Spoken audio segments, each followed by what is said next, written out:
Dark ওয়েবে বাংলাদেশিদের প্রায় ৬০ লাখ সিভি বিক্রির একটি বিজ্ঞাপন ছড়িয়ে পড়েছে।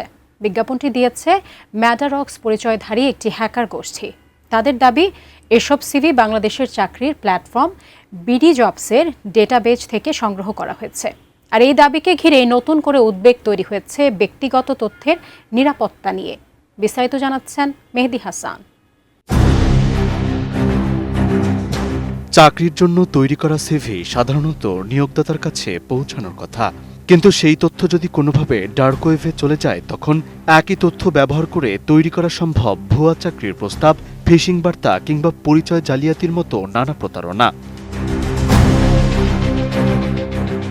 এমন উদ্বেগে এবার তৈরি হয়েছে বাংলাদেশের লাখ লাখ চাকরি প্রার্থীকে ঘিরে।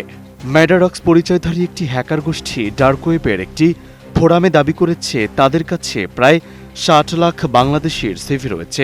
এসব তথ্যের একটি কপি বিক্রির জন্য দাম ধরা হয়েছে $১,০০০ মার্কিন।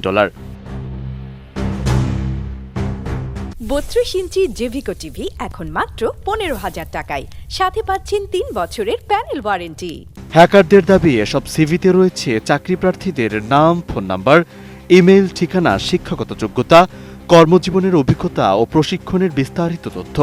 দাবির সমর্থনে তারা ১৪৮টি সিভির নমুনাও প্রকাশ করেছে। যাচাইয়ে দেখা গেছে নমুনার বেশিরভাগ সিভি পুরনো, যার অনেকগুলো সর্বশেষ হালনাগাদ হয়েছিল ২০১১ থেকে ২০১৭ সালের মধ্যে। প্রকাশিত নমুনা থেকে দুজন চাকরিজীবীর সঙ্গে যোগাযোগ করে দেশের বেসরকারি একটি গণমাধ্যম। তারা দুজনই আগে বিডি জবসে নিজেদের সিভি আপলোড করার কথা জানিয়েছেন। তবে এখানে গুরুত্বপূর্ণ একটি বিষয় রয়েছে। ৬০ লাখ সিভি সত্যি বিডি জবসের মূল ডেটাবেজে হ্যাক করে নেওয়া হয়েছে কিনা সেটি এখনও স্বাধীনভাবে নিশ্চিত হয়নি। বিডি জবসও সরাসরি ডেটাবেজ হ্যাক হওয়ার দাবি অস্বীকার করেছে। প্রতিষ্ঠানটির প্রতিষ্ঠাতা ও প্রধান নির্বাহী ফাহিম মাসরুর জানিয়েছেন, নিবন্ধিত নিয়োগকারী প্রতিষ্ঠানগুলো নিয়োগের প্রয়োজনে চাকরি প্রার্থীদের তথ্য দেখতে পারে।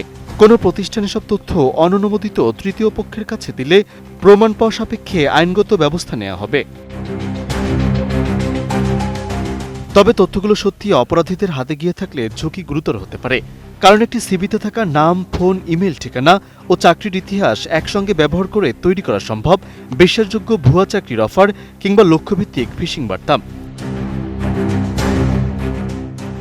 সাইবার বিশেষজ্ঞদের পরামর্শ, এসব পরিস্থিতিতে অচেনা চাকরির প্রস্তাব বা লিঙ্কে ক্লিক করার আগে প্রতিষ্ঠানটি যাচাই করতে হবে।